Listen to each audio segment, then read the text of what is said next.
everyone, and welcome to today's NFCA webinar presented by Rapsodo. We are featuring a panel on mental health and loss, and we are pleased to be joined by several key contributors to the topic. This should be very informative and insightful. I want to thank the panelists in advance for their candor and for having these very vulnerable conversations with our group. We hope that we can help you as a student athlete, as a coach, as a parent, whomever you may be, in dealing with some of these issues. Thank you for joining us in your coach's box. We're sorry you weren't able to make it live, or if you did, we're happy that you're watching it again. As you can see, we have a ton of education that happens every week here at the NFCA, and as a member, you have access to those things at your disposal. So please continue to check back into your coach's box frequently so that you can access the most up-to-date information from the organization.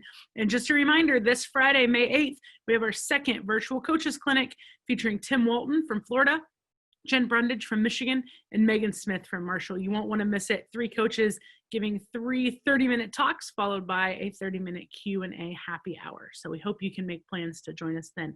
We're going to get started with the webinar. Thank you for being here, and we hope you enjoy. My name is Joanna Lane. I'm the Director of Education for the NFCA, and we are thrilled to have a lot of you here talking about, I'm sure, a topic that every one of you is dealing with, some of you differently than others. We hope that our panel is diverse enough to answer any questions that you have and spark some conversation. One thing that I will let you know, this is completely unscripted. So when we are done with these introductions, we are depending upon you and your questions. So you can find the chat window at the bottom of your Zoom screen, and you can drop in any question that you want. You can send it to the group, which would be everyone, or you can change that recipient and just send it to me, NFCA Education. I do my best to stay in chronological order with those. So the earlier you ask your question, the more likely you are to hear it. And I will also try to group questions together that have some background that may fit or that will hopefully run into one another. So you can start dropping those questions in at any time. We will, like I said, go around the horn here. We're going to go alpha order by last name because, frankly, I just couldn't decide. And we'll do a little introduction. Our panelists will tell you who they are, where they're from, what role they have, or what frame of mind they're coming into this with. Many of them have multiple hats that they can share from, which is great. And we will get started because it's 1:02. And as coaches know, if you're late for the bus, you don't make the trip. So we're going to start with Emily Allard. Emily, why don't you give us a little bit of background and tell us what brings you to the panel today? You got it. First of all, thank you all for being here. My heart is beating faster right now than any game I've ever let off ever in my life. So just wanted to say thanks for showing up today, and thank you to the panelists. If I ever had to do this alone, I don't know if I'd show up. So courage and strength to all of you for being here today. Thank you so much. My name is Emily Allard. I am the Director of Marketing and Sponsorships at the NFCA, but I don't believe that's why I'm on the panel today. I am stepping in as my former self, navigating sudden loss of my 20-plus softball career. So I grew up in the Bay Area, played softball growing up. I was fortunate enough to go to Northwestern. I had a career of 5 years there, redshirted my senior year. Had about 6 surgeries throughout my playing career. I was drafted by the Chicago Bandits, had a great time, and then ran full speed into a fence during one of those games, and that was the end. So that's what qualifies me to be on this panel today.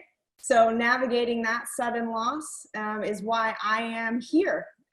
Just never saw that coming. So that's my experience. Thanks so much for having me, and can't wait to share some of my experiences about that. And that's my introduction. Thank you, Emily. Up next, Coach Linda Kalafatis. Linda? Hi, everyone. Well, I started my coaching career at 23 years old. I was a head coach at California University of Pennsylvania, where we won 5 division titles and a conference title. And then they went on to win a couple of national titles after I left. And you're going to hear that that's a common theme after I left. Then I went to Akron for 3 years and they had transitioned from a Division II power Played in a couple of national championships, played Northridge a couple times. But they had moved to Division I several years earlier, and I had known about them because I'm born and raised from Pittsburgh, Pennsylvania, and Akron, Ohio is just a couple hours away. So spent 3 years there, had a lot of fun there, recruited in my 2 recruiting years there, got 2 MAC Freshman of the Year. And then that year, 5 of us left the MAC to go on to, I guess you could say, bigger programs. And that's when I started at Ohio State, not quite 30 years old yet. And I spent 16 years there, and it was a program that was, they were 13 and 43, I think, the year before I got there. And it wasn't a winning program. They had a sub 500 record as a program overall. They did have a Big Ten title in there somewhere. That was somewhere around 1996, 97. And by 2002, we had 4 All-Americans that year. We were playing for a Big Ten title.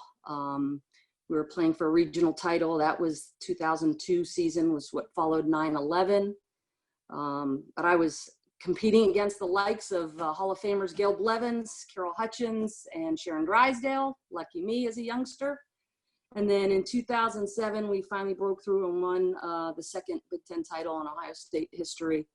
And won the regular season and the tournament title, hosted a regional that year, made it to the regional final. And then in my last, for the last 6 seasons there, we had won a Big Ten title. We'd come in second or third in 4 of those years. We had hosted 3 regionals. We had made it to 3 regional finals. Won 1 of those, played Georgia in a super regional. So once again, 1 step away from the College World Series. And had a down season in 2011, and then in 2012 season, we kind of rebounded back a little bit, but that's when I was told that my contract wouldn't be renewed. And, it raised several $1 million to build a new stadium. And I guess I'm a panelist because I went through that loss and kind of feeling discarded and thrown away after, helping build a program. But I think as Jim Tressel, the well-known football coach there, said to me one time, you either retire or get fired. I didn't retire, so I'm back at it. And what you find is that the job is still the job wherever you are, just some circumstances change. But I'm happy to be here, and I'm proud of the doctors and lawyers and accountants and teachers and counselors and coaches that we produce, some of which are on the call. Sue Kunkel is at USI and won a national championship there, and Christine Himes is associate head coach at Kentucky, and Sam Martyr is associate head coach at Texas Tech. And so it's been a very good ride anyway for me. Thank you, Coach. Appreciate that. Alex Martens, do you want to give us a little info about yourself? Definitely. Thanks for having me on here, first off. My name is Alex Martens. I'm a senior at the University of Kentucky, and I just finished my senior year, but I guess finished is kind of not the right word to use. My loss kind of directly comes from the pandemic we're dealing with right now. After all these years of playing softball, I guess I'm not going to be able to have that closure that you look forward to and that you're kind of promised throughout the years. So that's what I'm dealing with right now. After 4 years of playing softball at the University of Kentucky, I'm taking a step back and chasing a career and my career goals that I've had all through the 4 years. So I have faced that recently, and it's definitely hard, and that's kind of just where I'm coming from. So I bring the player aspect, I guess, to this. And if you have any questions on that, I'm more than willing to answer them, of anything for players that are on here, going through this terrible and definitely confusing time. But yeah, I'm from Chicago originally, and I moved down to Lexington. So I'm in Lexington now, away from home, but enjoying my Kentucky home. So. Thank you. Appreciate that. And Dr. Judy Van Raalt, I know there's a lot of directions you can go with this already, but if you just give us a little bit of your background and what you bring to the panel today. Yeah, thank you, and welcome everyone. It's really nice to see many of you. I am a professor of psychology at Springfield College in Massachusetts. I work in sport and exercise psychology, and I'm also a visiting professor at Wuhan Sports University in China.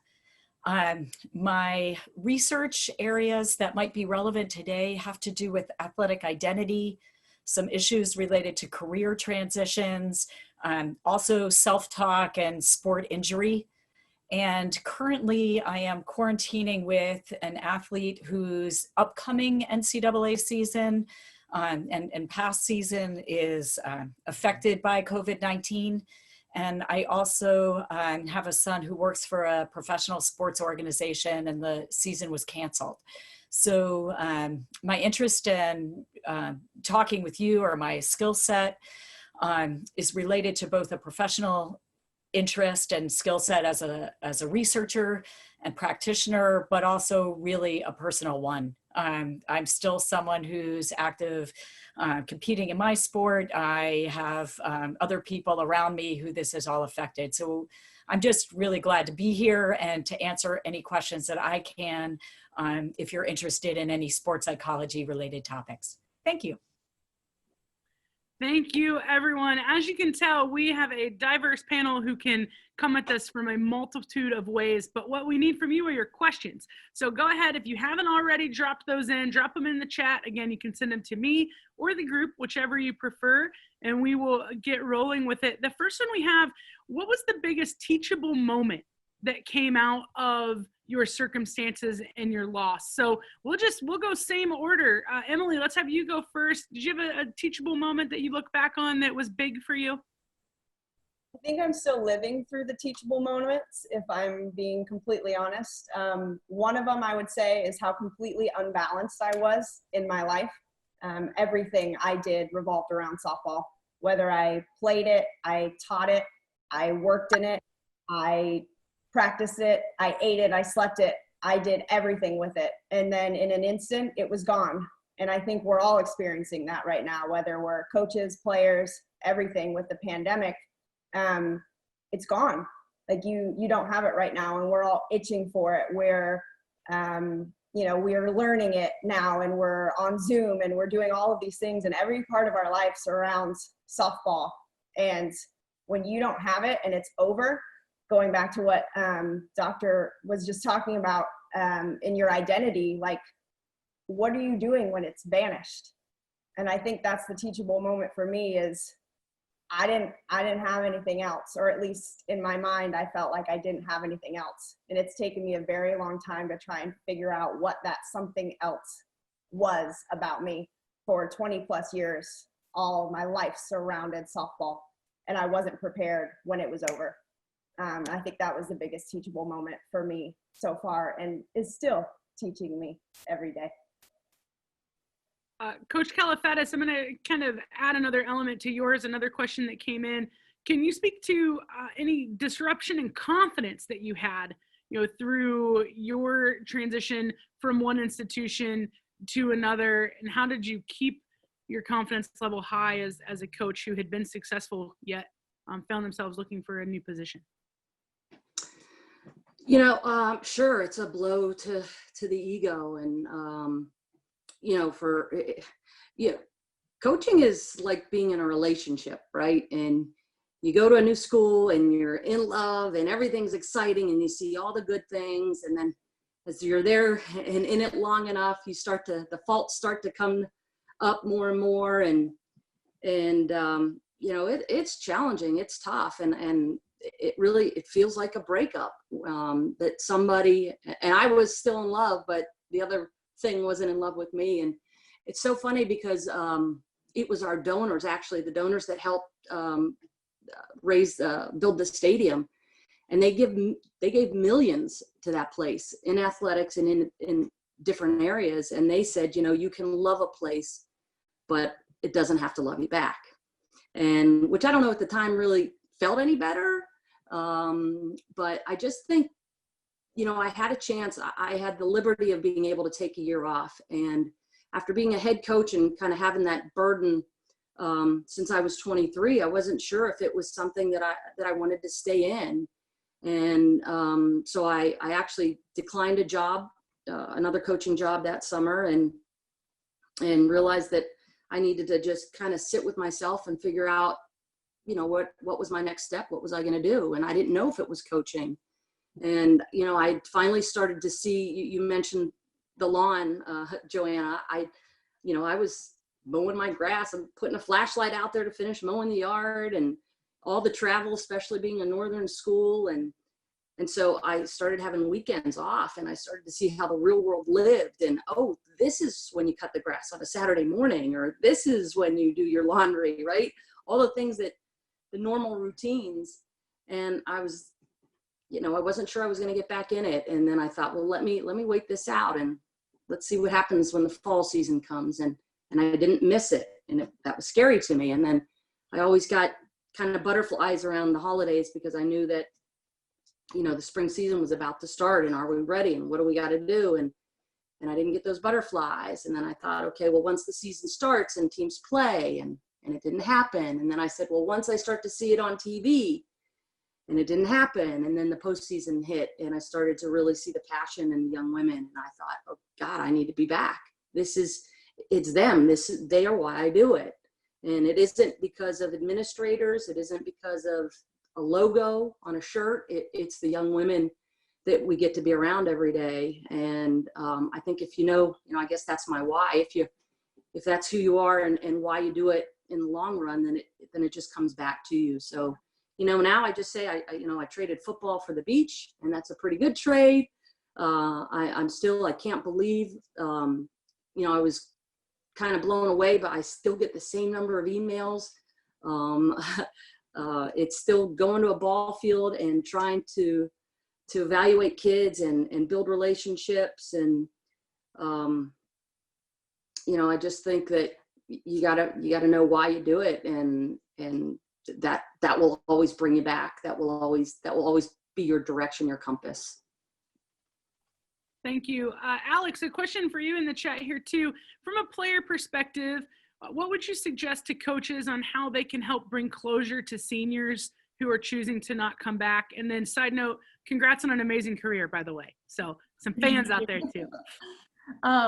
Closure is so complicated, because Emily and I kind of talked about this, like, after time, like, I do not have closure right now, and I don't think I ever will at this point. I didn't get a senior night. I didn't get to walk. I won't get to graduate with my teammates at these things that you're kind of looking forward to for 16, 17 years of playing softball. I don't get to close it out. The closure is everything. But the thing that I think my coaches are doing an amazing job at is staying connected with us. There was 4 seniors for us, and right now only one of them is coming back. And no matter what, though, our relationships have changed. It's still that player-coach relationship, but we're talking constantly. They're checking up on us. They're making sure that we're doing okay. We just came in town. I'll hopefully see them soon. Like, we have really good relationships with them, and that is what kind of helps, I think.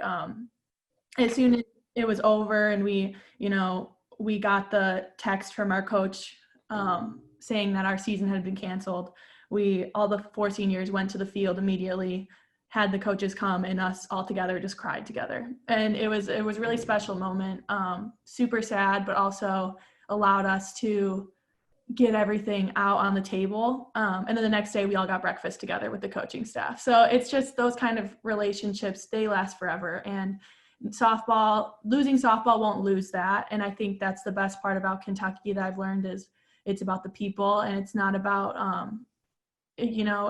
softball is going to come and go, but the people that you meet along the way and the mentors you have, and those people are going to be in my life forever. I'll have Coach Lawson, Coach Himes, and Coach Molly at my wedding one day, those things, they last forever. And, staying connected in that way is, I think, the only way to help coping the process, because in the end, I might never actually cope with this, but right now that's what's getting me through day to day, is the people that I see every day, my roommates, my friends, my teammates.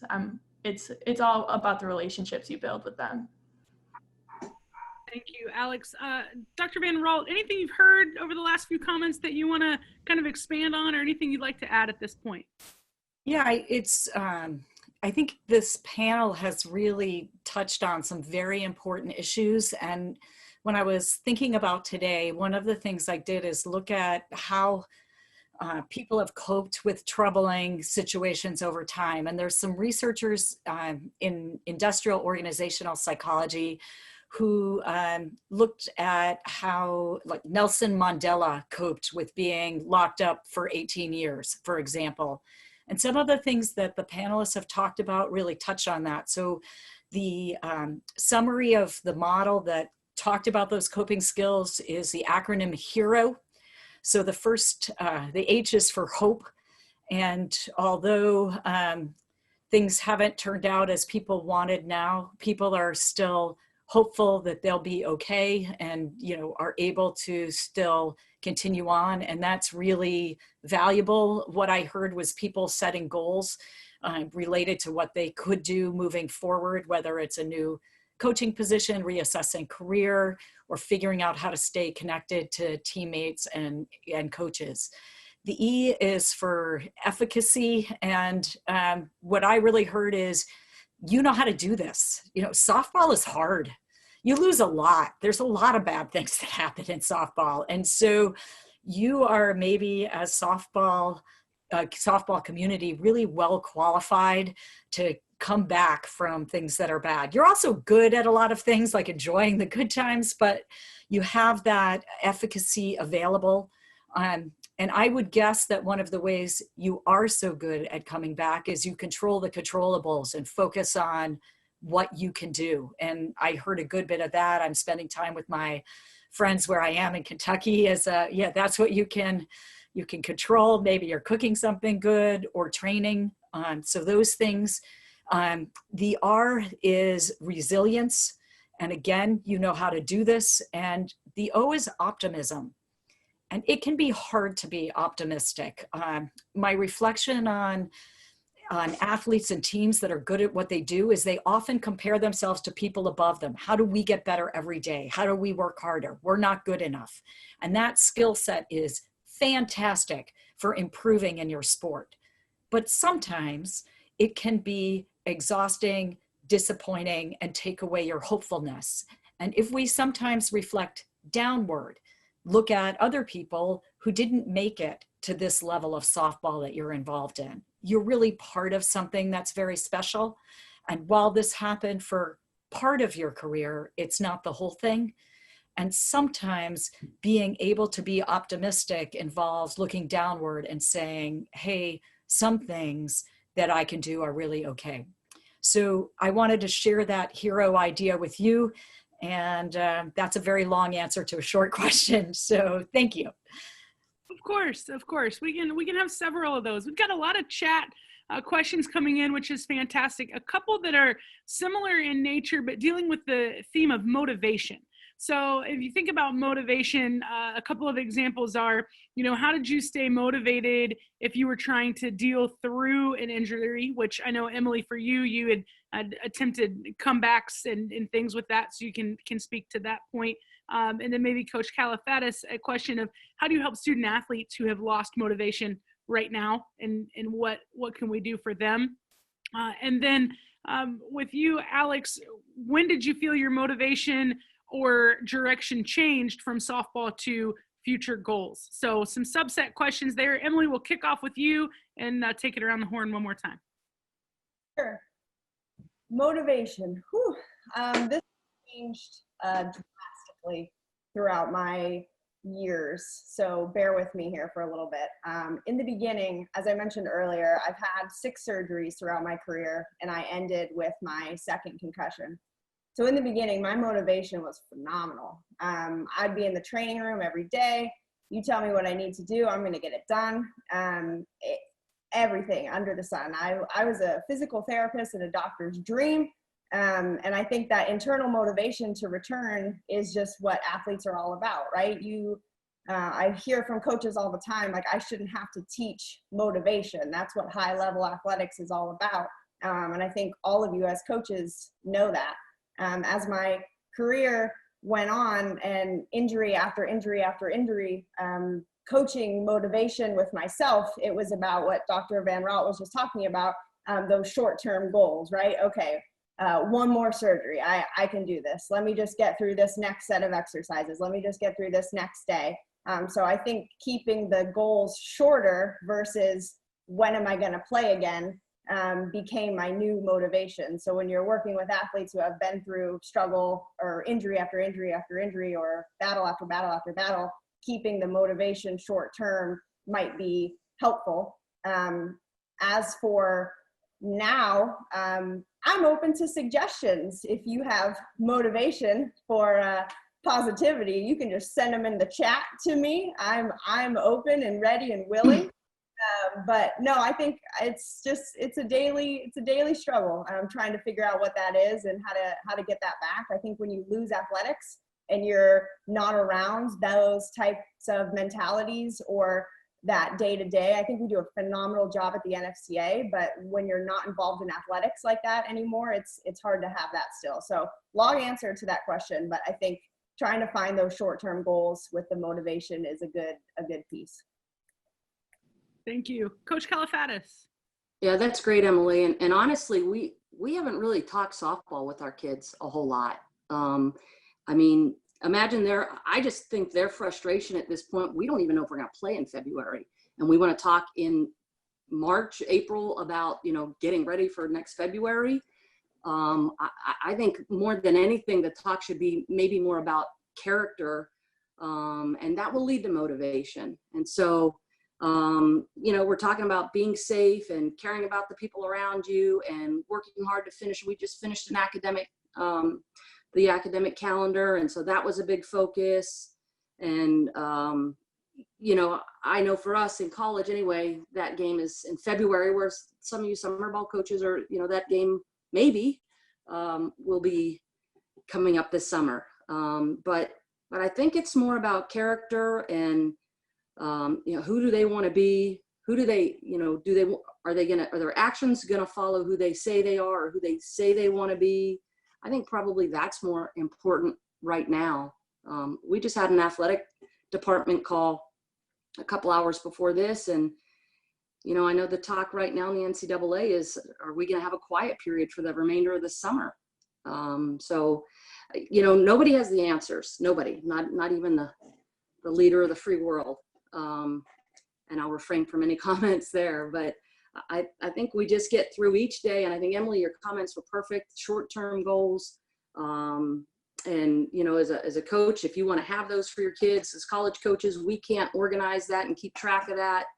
But for those of you that can, I think that's great. If you want to have competitions or a certain number or keep them on some kind of a format. But right now we're just trying to talk to them about, character things. And are you taking care of your parents? And are you following the rules? And are you doing what's prescribed? And planning for the future.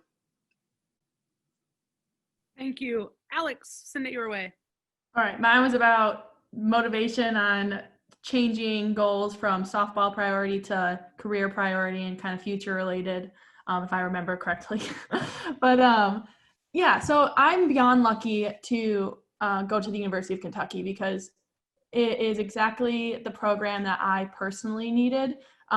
We pride ourselves and our coaches really push us to be great women on and off the field. They know that, one day you're going to have to say goodbye to softball. And I was lucky enough to sophomore year stop finding my identity in softball and finding something bigger than myself. So I was able to shift my priorities and saw softball as what I was super passionate in. I love it. It was something, I was good at. I enjoyed it. I loved the people.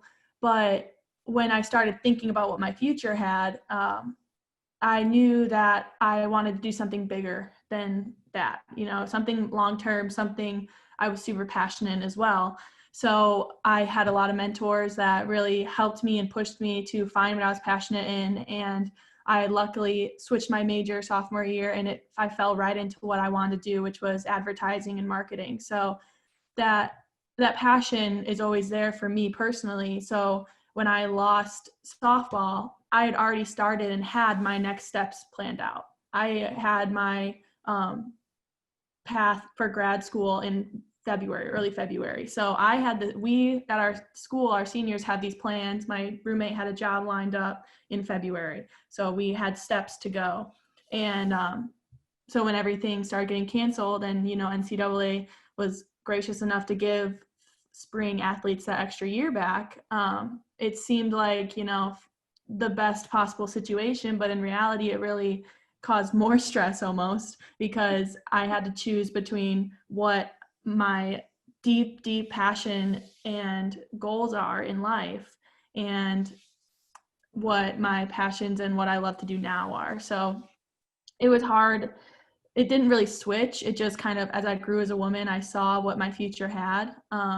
And it was where I saw myself going all along was, a future in advertising and creativity. So that's kind of a long answer too, and rambling about it, but it never really clicked. It's always just the passion that each person has for what they want to do. If my passion was to play professional softball, I'd be playing next year, and then I'd go on to the draft and I would be playing in the NPF. But I personally, that's not where my passions lied. It was in something more than that. But I know that the people coming back, they're going to have amazing careers. There's some amazing softball players that are going to go on, and if my path was to play in the Olympics, then that would have been decided a long time ago. But it's like you take one day at a time and you find out what you're good at and what you're really passionate about, and you just run with it.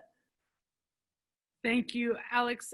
Dr. Van Raalt, anything you want to add, feel free. And then I want to add something on top of what would you tell someone who loves the game, but has recently been feeling like it's not for them, dreading practices, dreading games, that sort of thing. And Coach Califadis, I'm going to come to you with that question after Dr. Van Raalt as well.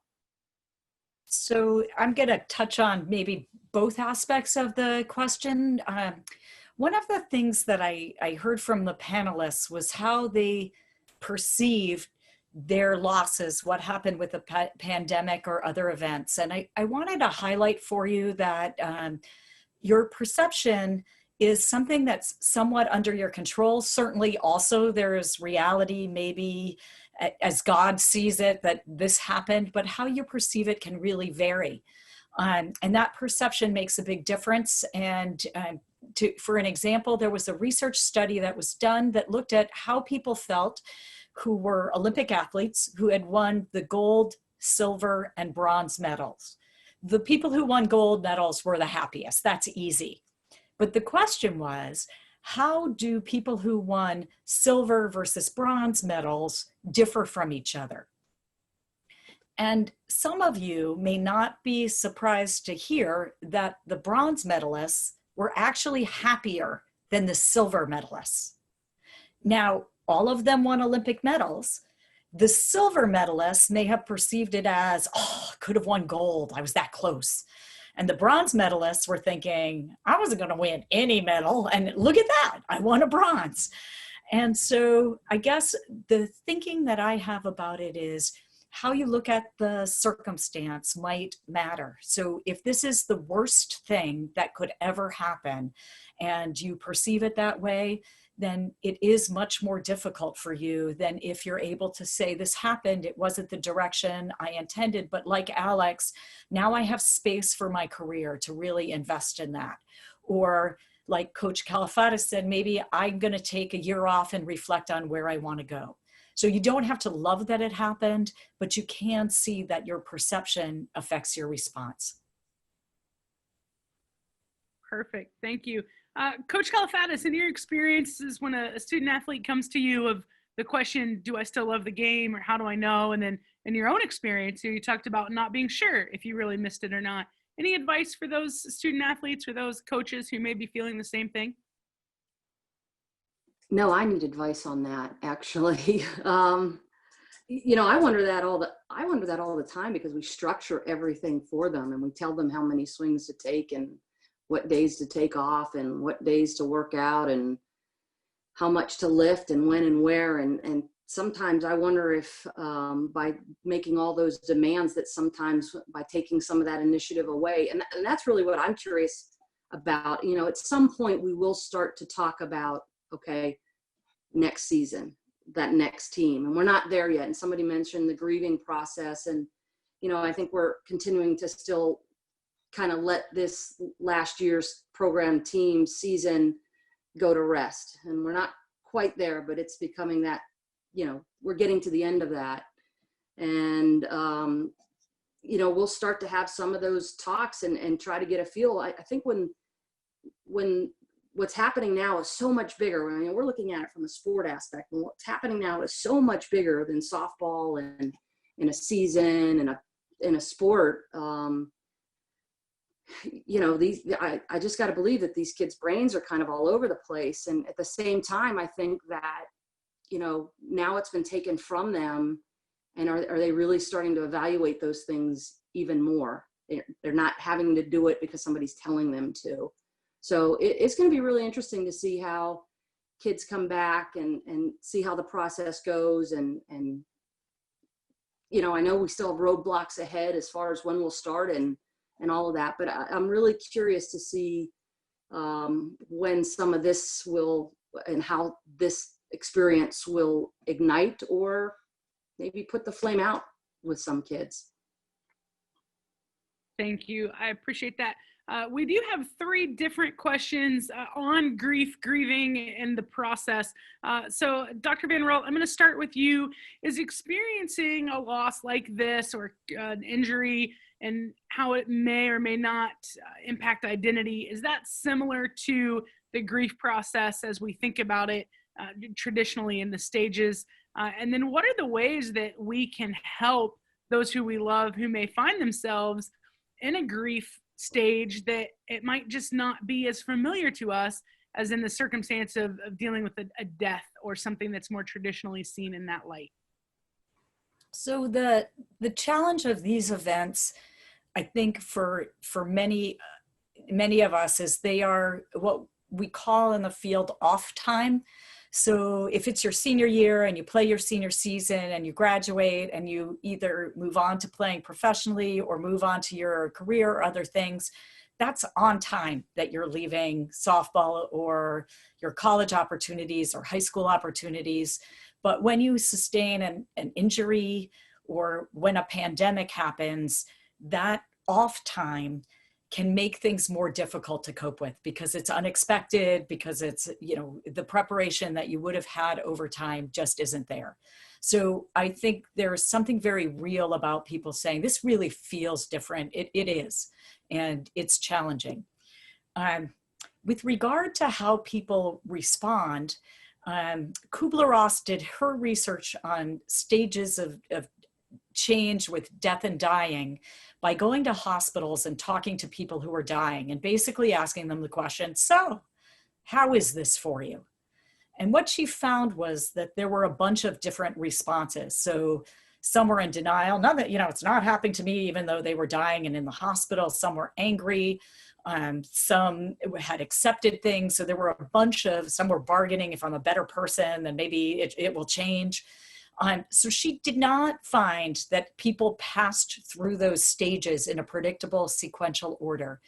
And I wanted to point that out to you because sometimes people get a message like you're grieving wrong, you know, or if you feel depressed, oh, that's normal. You know, of course, at some point you'll reach acceptance.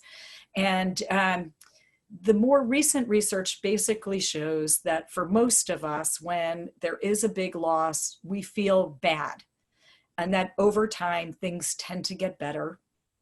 And for people where it's really not getting better, then some individual counseling or attention is warranted.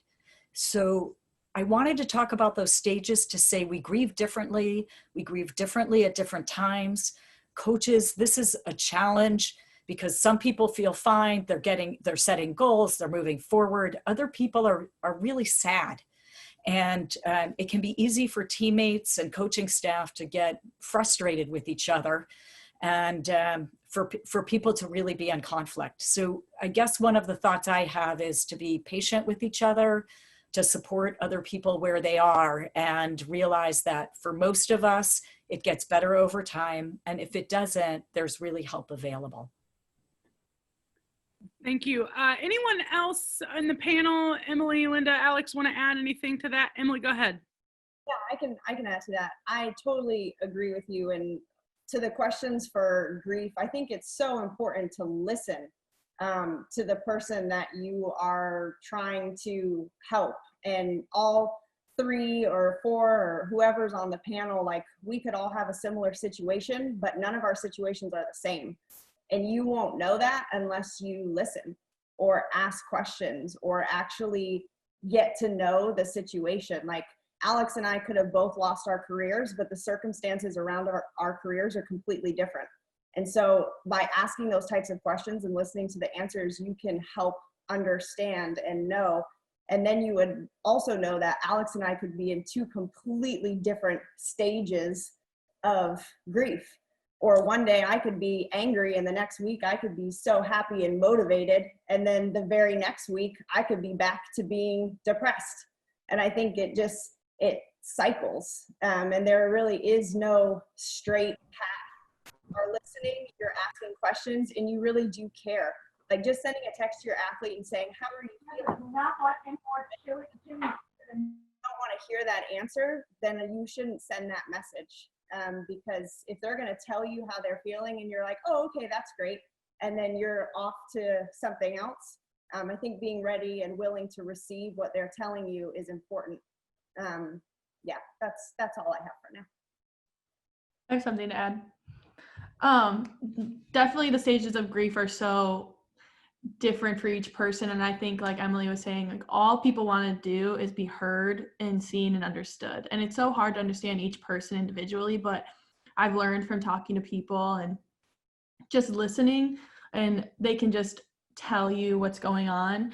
That alone helps you immensely. Like, I just want to talk to someone about what is actually I'm feeling and kind of process. When you're talking things out, it helps you process your actual emotions. If you just talk to yourself, I mean, you can process it a little bit, but I felt as I talked with my teammates and with my coaches and my athletic trainer and my parents, that is what helps the most. And I've seen that as well with my other teammates. You know, when we just try and take care of it ourselves, it's really hard to just help yourself in those ways. And that's, I guess, the struggle right now is knowing how to speak your feelings and emotions about something that's so raw and still happening. And each day is different. I wake up every day feeling a different way about it because I haven't gone through all the stages of grief, or I haven't coped all the way. So acceptance is hopefully down the line, but who knows how long that'll take. Maybe it'll take 4 years. Maybe it'll take tomorrow. Like, who knows? So that's just my opinion. Thank you. Yeah, Dr. Van Raalt, go ahead.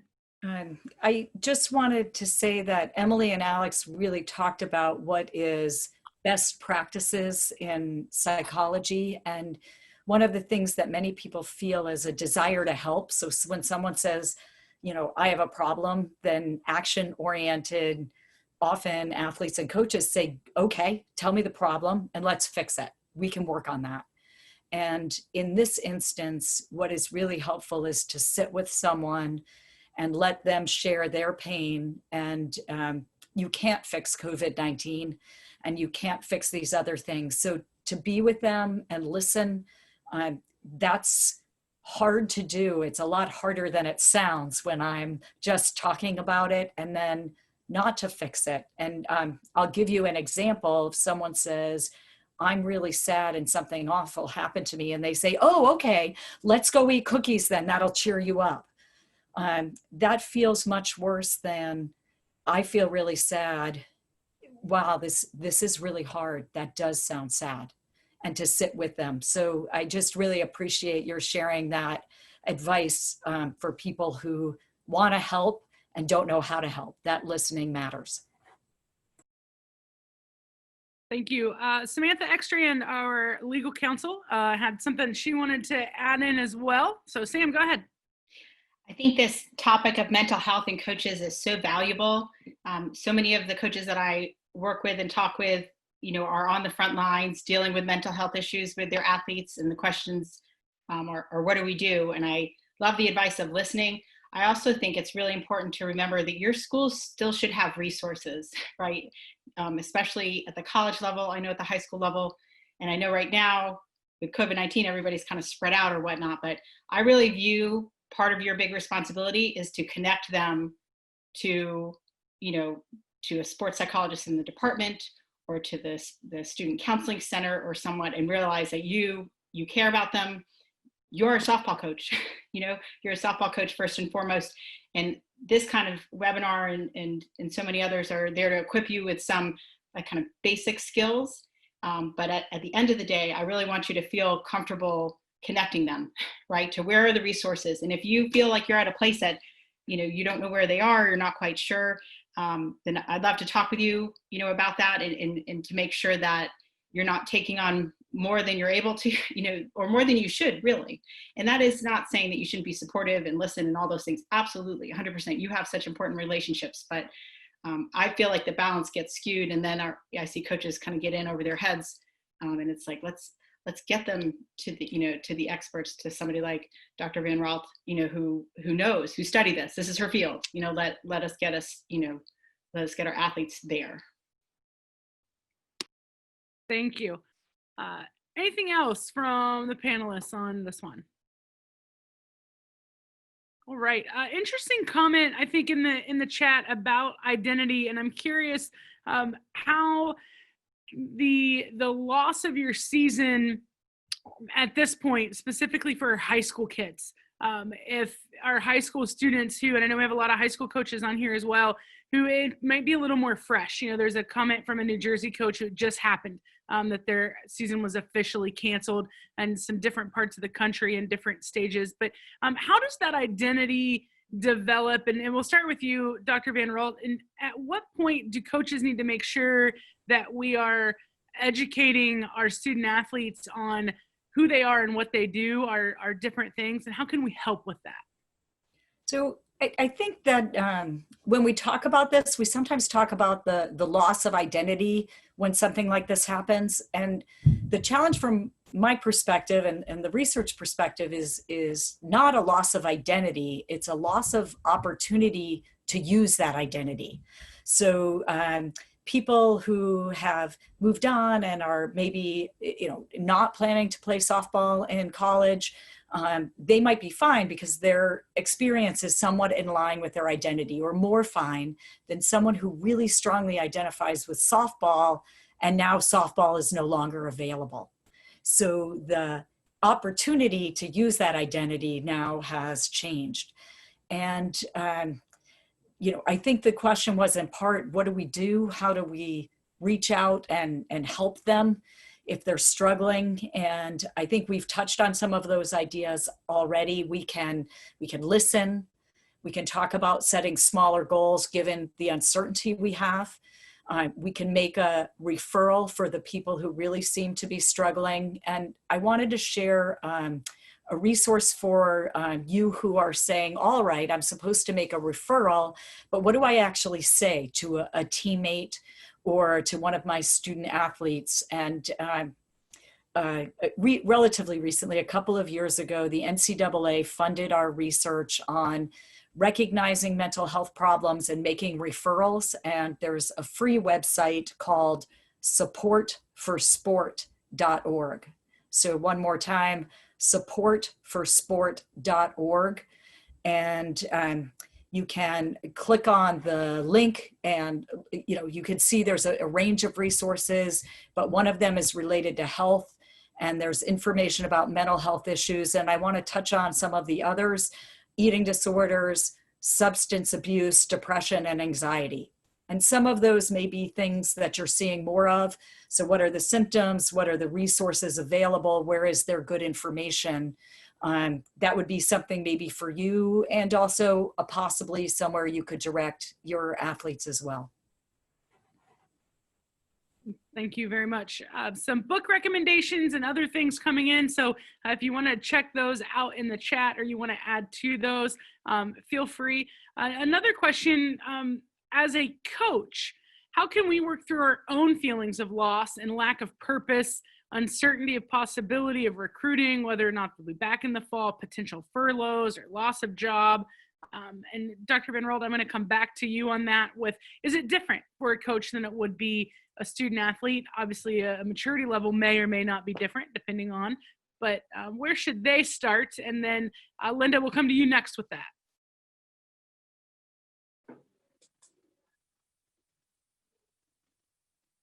Do you want me to start? Or Sorry, yes, Dr. Van Raalt, go ahead. You can take it. So people talk about, or researchers talk about, task-focused coping and emotion-focused coping. And task-focused coping, I think, is something that a lot of coaches are very good at. There's a problem, there's a scheduling glitch, the hotel room wasn't reserved, the officials aren't at a game, and task-focused coping is figure out what the problem is, use your resources and fix it. Emotion-focused coping is a way of coping with problems where you focus on who are your support people, what are the things that make you feel better, and how do you move forward. There's a range of ways of coping emotionally, and to be aware of those. And for most people, a combination of task-focused coping and emotion-focused coping can be helpful. In some ways, I think coaches are highly skilled at that because they work with people who are emotionally distressed, and they work with problems all the time, and they help others doing that. So there may be an additional piece of recognizing the burden that they're under as leaders and as supporting everyone else, and remembering that you need to care for the caretakers as well. So people may be bringing healthcare workers pizza and flowers, but coaches, you are worthy of pizza and flowers too, to support the work that you're doing and supporting so many other people. Thank you. Linda, thoughts on that one? Well, that was kind of going to be my response, but not in such technical terms. And, I was going to say at the core, our job is building young women, and we do it through sport, and it's fun. It's a game. We enjoy it. But, at least the core of what I do is to try to build young women to move on in life. And, our things in sport are supposed to reflect life, right? So we can't always control what happens to us. And I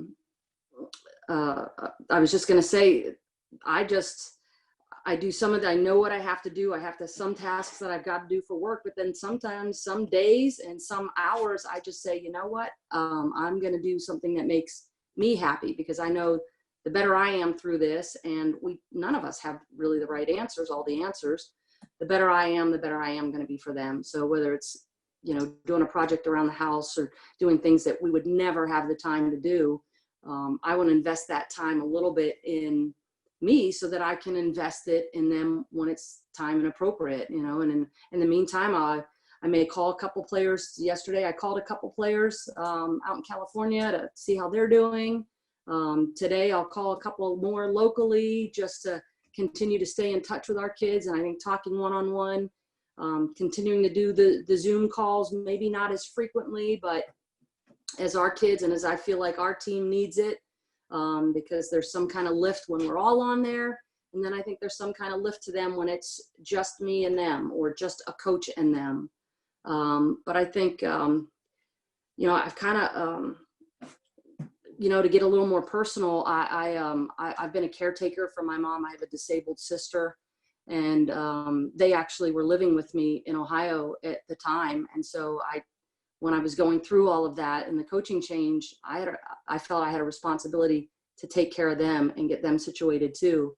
And now they're up in Pennsylvania, but that's always kind of a, I don't want to call it a burden, but it's I consider it part of my responsibility. So I guess maybe I'm just used to having and carrying that kind of stuff on my shoulders. But I think the more that we can prepare these kids for life, and some of that is not having the answers right now. Some of that is just coping and helping them learn that, time will come, you will know the answers when it's time. And making sure that we're in a position and okay to be able to do that too. Thank you. I appreciate that. One question, what could you possibly foresee as a positive coming out of this? Other than the cliche of play each game like it's your last, how can we use this situation to grow next year and reframe this situation as possibly a bump in the road. Alex, I'm going to start with you and go around, but give us your thoughts on some positives that might come out of this, or what your teammates may see as some positives. Yeah, I really like this question. This time has given me a lot of time to reflect on life, the purpose of life, myself, my purpose, everything. So losing softball this year, and even just my teammates taking time off and kind of being put on pause, there's huge positives that can come from this, because yes, you have to play each game like it's your last. I mean, if I wouldn't have left everything on the field that last game, I would be probably devastated right now. But because I'm confident that I gave my all this season and I enjoyed every moment, I was loving the sport, the people around me, the game, I am confident and happy, not happy obviously, but I'm okay saying goodbye with those memories. So you really do have to play like it's your last. I tell my teammates all the time when we're talking, like, if you guys need to enjoy every running test that we have as much as you can, every 6 a.m. lift. I'm telling you, like, if you do not smile at the end of it, like, I'm coming for you, because I wish I could run the running test one more time.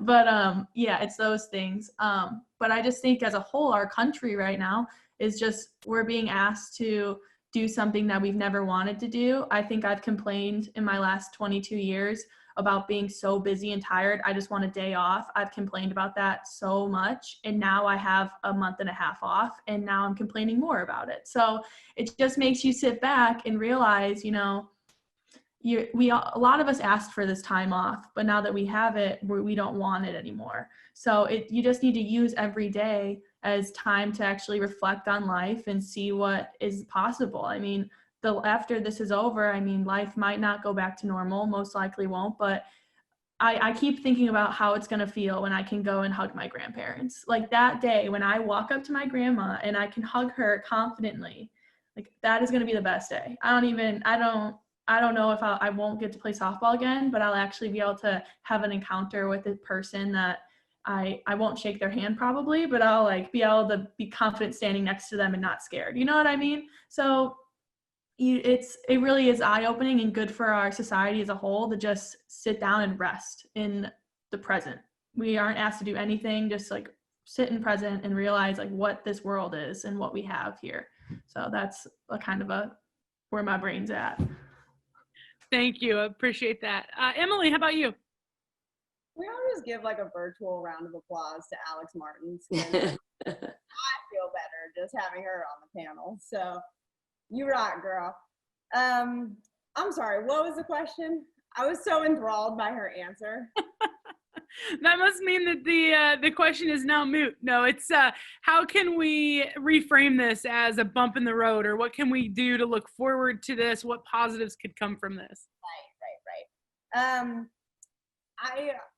I think the positive, I would go back to my earlier statement of finding balance.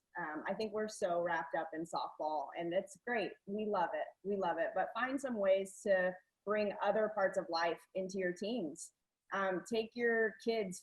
Alex was talking earlier about how excited she was for life after in grad school, or what she was looking to enjoy post softball. And I think the more that you can bring that into your programs, whether, I know a lot of people do community service, that's been fantastic, or hosting clinics or whatever that looks like, but just bring not softball into softball, because whether your kid gets injured, whether your career ends when you're a senior, whatever that looks like, softball is not forever. And I think nothing more than this global pandemic has taught that to us. So make sure you're grooming and raising well-rounded individuals, and bring not softball into their lives. Teach them how to be strong women, and that comes from not softball. I know Linda was talking about that earlier with character, and just figure out what that looks like for each of them. I have struggled the last 4 years to find a frickin' hobby. I don't even know, like, I walked around Joann Fabrics for an hour trying to find a hobby. It's hard. So figure out what that looks like for each kid, and do that for them. Thank you. Coach Califadis, how about you? What will you take to your team next year from this that maybe you haven't thought about before, or maybe we'll be a little more intentional with from this experience?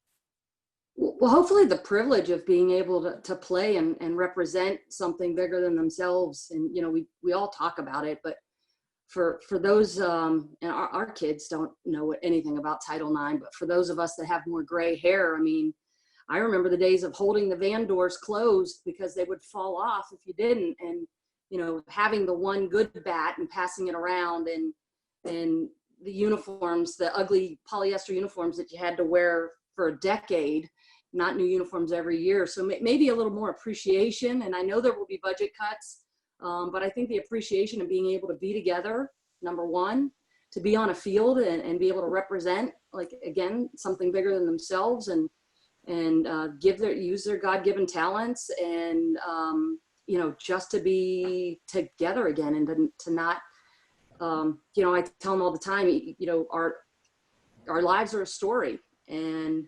softball will be, at some point later in life, that will be a small chapter in their lives. Right now, it's a huge chapter in their life, right? They haven't really developed many chapters in their life, and each page is, you know, each day they're there is another page in that chapter. And while you have it, while you're on this chapter, give all you can. And I think that this will bring some more appreciation and realization to that. Thank you. Dr. Van Raalt, I'm going to come to you with that one. What would your suggestions be? How can you turn this into a positive? What should coaches who are on the call take to their teams of, you know, reframing this and moving forward post-pandemic or post other issue, whether it's injury or another form of loss? I think I have two thoughts, and it reflects some of the excellent comments that were already made. One is that softball has really provided you with a lot. Your commitment, your ability to train hard, your leadership, communication skills, confidence, goal setting. There's such a list of things you've gotten from softball that's a real benefit. And then also, you're not, I think sometimes we hear just an athlete or just a coach. And you're also more than that, as you saw by your outreach, the value, hearing Alex talk about her looking forward to contacting her grandparents, but that suggests to me she's been in touch with them and how meaningful she is to those other people. So I think, one, you get a lot from softball, and two, you're more than just softball, are two themes that might be helpful both now and moving forward. Thank you very much. I'm going to go last call for questions on here. We are at the 1 hour mark. So if you have one that you've been holding on to, do I ask, do I not? This is your chance. This is it. So get it in there if you want. And while I wait to see if any come on, I just want to thank our panelists again. Just scrolling through some of the participants that we have on here, we have All-Americans, we have NCAA conference commissioners, we have Olympians, we have, I mean, then they've come to listen to you and hear you share candidly your thoughts, and you've done a tremendous job. So I just want to make sure that I say that before we move on into any other questions. And also want to thank the people who are listening and who have joined us, and even those who will watch this later in its recorded version. It just shows the importance of the topic, and I'm very proud of the organization and the individuals who have come to tackle it and really look at how to move forward and persist through it. So thank you to everyone who is participating in this. I do not see, oh wait, I got one. This is an interesting, I'll ask this one. Linda, I'm going to come to you first, and then we'll hit Alex and Dr. Van Raalt with this. Emily, I'm going to give you this question off because it's about current classroom. So how about helping students? Emily's out. She's two degrees from Northwestern. She did her fair share. How do you help students right now excel in the classroom when the classroom is so different from what they're used to and maybe really struggling in that regard? Alex, how about you? Has it been different for you finishing, and what advice would you give? Oh, definitely. I mean, like, life got turned upside down in such short time. So I really think that, you know, finishing everything right now has just become it's like that. We go back to motivation. Like, what kind of motivation do you have to finish off with school and things like that? And like, I'm done with school currently. I took 2 classes this semester. I could have graduated last semester, but I tried to wait it out for obviously softball. So I graduated technically 2 days ago. So I won't get to walk, but I have a degree. Yep. College, undergrad, graduate right here. But yeah, you just have, it's all about the motivation. You have to keep looking forward one day at a time, what you have to do. And I've found that having a schedule also helps me, because we are so schedule oriented as softball players. Making things just like get up, run, eat, read, do homework, things like that. Like, you have to just finish off as strong as you can by doing what you can in that moment. I just think it's so awesome that we have the coaches on the panel, that we have a job that we love so much, and that we work with people that we love so much, and that people like Alex and Emily are products of that. I mean, we are, despite the times that we're going through, I mean, not everybody has jobs that they love like this. And I just want to make sure everyone focuses on that. We are, despite the challenges, and there are some, and I wouldn't say that after a tough loss, but you know, to have people like Alex and Emily and know that we were maybe a small part in raising them and being able to be involved with them, we're lucky. There's no emoticon for mic drop. I don't have one of those. But just finishing on that academic question, I'm just curious from your perspective, Dr. Van Raalt, if there's something that you've seen as classes have transitioned to online education. You know, maybe you've taught some online before, but now with all of them, have you noticed a difference in students? And how would you suggest from a professor perspective that coaches help their students finish, be it high school or college or my kindergarten math that I'm working on at home, whatever that might be? So kindergarten math, that one's more complicated. So for those of you with small children at home, that's a special level of challenge because of the social benefits. I think you've touched on some of the really best strategies already. So for how do you get your team to run those last wind sprints? You know, you put people together and connect them and help them use their strengths. There's some of your athletes who are doing way better. This online is fantastic for them. They like working at their own schedule, middle of the night or early morning or whatever it is, they're great. Granted, they're few in number, but there are some. For the other ones, I think Coach Califadis talked about everyone's motivation being different. So checking in with them. How can I help you? How are you doing? How are you going to help yourself? You know, maybe the team leaders can take a role in this too. Checking in, pairing up. The schedule is really helpful for almost everybody. And then for some people, it's a little bit different. So using the resources is helpful. And on a professor side, what I hear from students is that there's some professors and teachers who say, you're at home, you have a lot more time, I'm going to add extra work for you. Students have not necessarily appreciated that extra input.